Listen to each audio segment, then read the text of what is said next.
Elanga বাস স্ট্যান্ডে ভয়াবহ অবস্থা, গ্যাসের পাইপ লিক হয়ে গেছে। চলেন আপনাদের ছাদের উপর থেকে দেখায়, ছাদের উপর থেকে স্পষ্ট দেখা যাবে পুরা বাস স্ট্যান্ড ধোয়া ধোয়া হয়ে গেছে গ্যাসে। দেখেন কিভাবে গ্যাস বেরোইতেছে। এমনিতেই গ্যাসের যে দাম, দেশের লাখ লাখ টাকার সম্পদ নষ্ট হয়ে যাচ্ছে। টাঙ্গাইল এলাঙ্গা বাস স্ট্যান্ডের হাইওয়ে রোডের মাঝখান দিয়া প্রায় 10 মিটার নিচ দিয়া গেছে এই গ্যাসের লাইন। এত গভীর দিয়ে যাওয়ার পরে অনেকে বুঝতে পারতেছে না কিভাবে ফেটে গেল, তাই বারবার মেসেঞ্জারে কল দিচ্ছেন, নক দিচ্ছেন।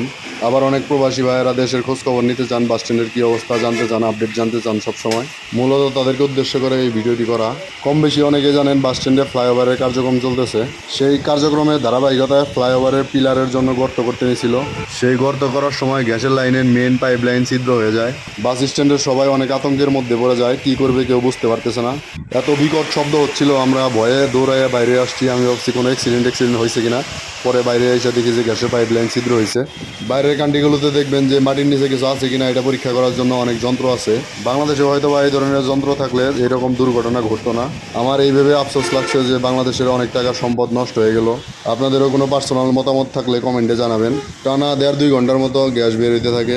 আজকে 28 জুলাই 2026 3:40-45 দিকে এই ঘটনাটি ঘটে।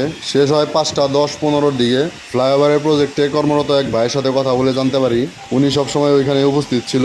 খুব একটা বড় ছিদ্র হয় নাই, 2-3 আঙ্গুল যাওয়ার মতো একটা ছিদ্র হয়েছে। এই দিক দিয়ে এত পরিমাণের গ্যাস বের হয়েছে। গ্যাস অফিস থেকে গ্যাসের লাইন বন্ধ করার পর জানা গেছে আর কি, অফিস থেকে গ্যাসের লাইন অনেক আগেই বন্ধ করছে, কিন্তু পাইপে যতটুকু গ্যাস ছিল ওইটুকু বের হওয়ার পরে এটা বন্ধ হয়েছে। বৃষ্টি নেমে গেছে, দূরে বৃষ্টি নেমে গেছে, আর থাকতে পারলাম না। হালকা বৃষ্টি হলো, বৃষ্টি নামার পরে তখন 4:45 বাজে, তখন একটু আগায় যাই। যত আগায় যাচ্ছিলাম গ্যাসের দুর্গন্ধ তত বেশি হচ্ছিল। যত আগায় যাচ্ছিলাম তত মনের ভিতরে একটু ভয় ভয় কাজ করতেছিল। আর ফ্লাইওভারে কর্মরত এক ভাই, আমি ভিডিও করতেছিলাম বলে আমার দিকে আগায় আসে। দেখতে থাকুন, ওনার সাথে কথা বলে দেখি কিছু জানা যায় কিনা। সোহেল ভাই, কি অবস্থা? এটা কি বন্ধ করার কোনো অবস্থা পাইছে? সোহেল ভাই, সোহেল ভাই, এটা কি বন্ধ করার কোনো ব্যবস্থা করতেছে? লোকজন আইছে? ওনার সাথে কথা বলে যতটা বুঝতে পারলাম, গ্যাস অফিস থেকে লাইন বন্ধ করতে, পাইপে যতটুকু গ্যাস আছে ততটুকু বের হচ্ছে এখন। তারপরেও গ্যাসের কারণে যেন কোনো প্রকার দুর্ঘটনা না ঘটে, এই কারণে ঢাকা টু উত্তরবঙ্গের যান চলাচল বন্ধ করে দেয়। বন্ধ করে থাকা